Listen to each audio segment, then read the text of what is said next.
আসসালামু আলাইকুম এভরিওয়ান। আজকে খাদ্য অধিদপ্তর নিয়োগ প্রস্তুতি 2 আসন্ন 47 বিসিএস 49 বিসিএস শিক্ষক নিবন্ধন বিশ্ববিদ্যালয় ভর্তি নার্সিং ভর্তি পরীক্ষার জন্য সাম্প্রতিক কিছু গুরুত্বপূর্ণ প্রশ্নপত্র যেগুলো বাংলাদেশ বিষয়াবলী আন্তর্জাতিক বিষয়াবলীর জন্য খুবই গুরুত্বপূর্ণ। আজকে আমরা সেগুলো দেখব। প্রথমে আসি দেশ হিসেবে, একক দেশ হিসেবে রপ্তানি বাণিজ্যে সবচেয়ে বড় অংশীদার দেশ হচ্ছে যুক্তরাষ্ট্র।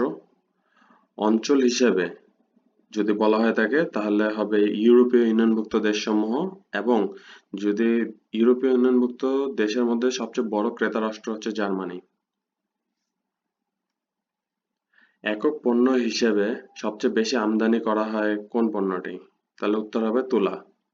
কিন্তু যদি বলে থাকে শিল্পজাত পণ্যগুলোর মধ্যে সবচেয়ে বেশি আমদানি করা হয়, তখন উত্তর হবে পেট্রোলিয়ামজাত পণ্য সামগ্রী।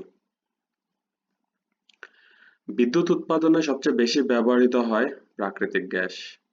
খাদ্য অধিদপ্তরের পরীক্ষায় যেহেতু লিখিত থাকবে সেহেতু আমাদেরকে এক কথায় উত্তর লিখে আসতে হবে, সেহেতু বানানগুলো দিকে খুবই খেয়াল রাখতে হবে।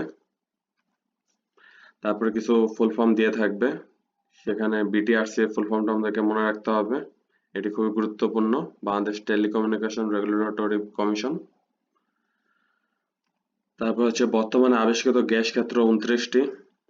উত্তোলনযোগ্য পরিমাণিত অসম্ভাব্য গ্যাসের মজুদের পরিমাণে হিসেবে দেশের বৃহত্তম গ্যাস ক্ষেত্র হচ্ছে তিতাস। তিতাস গ্যাস ক্ষেত্রটি ব্রাহ্মণবাড়িয়া জেলায় অবস্থিত। প্রাথমিক মজুদের পরিমাণ হিসেবে বৃহত্তম গ্যাস ক্ষেত্র হচ্ছে বিবিয়ানা, যেটা হবিগঞ্জে অবস্থিত। আমাদেরকে এখানে দেখতে হবে প্রাথমিক মজুদ বলছে নাকি উত্তোলনযোগ্য বলছে। তারপর হচ্ছে সবচেয়ে বেশি কূপ রয়েছে বিবিয়ানা গ্যাস ক্ষেত্র, যেটি হচ্ছে 26টি কূপ রয়েছে। সবচেয়ে বেশি ধান উৎপাদন হয় কোন বিভাগে আর কোন জেলায়? যদি বিভাগ বলে থাকে তাহলে উত্তর হবে রংপুর, আর যদি জেলা বলে থাকে তাহলে উত্তর হবে ময়মনসিংহ। বিভাগের হিসেবে সবচেয়ে বেশি গম উৎপাদন হয় কোথায়? রাজশাহী বিভাগ। আর জেলা হিসেবে সবচেয়ে বেশি গম উৎপাদন হয় ঠাকুরগাঁও জেলা।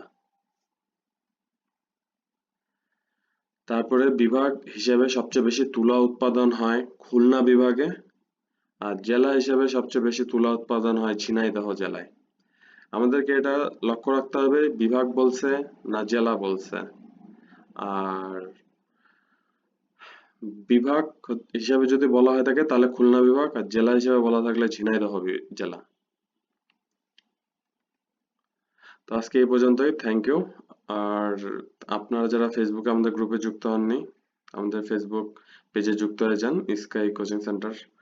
আর ইউটিউবে যারা যুক্ত হননি, ইউটিউবে যুক্ত হয়ে যান। আর আমাদের এই পিডিএফ সমূহ হোয়াটসঅ্যাপ গ্রুপে দেওয়া হবে, তো যারা হোয়াটসঅ্যাপ গ্রুপে অ্যাড হতে চান তারা ফেসবুকে আমাদের সাথে যোগাযোগ করুন, আমরা গ্রুপ খুলে এই পিডিএফটি ওখানে দিয়ে দেব।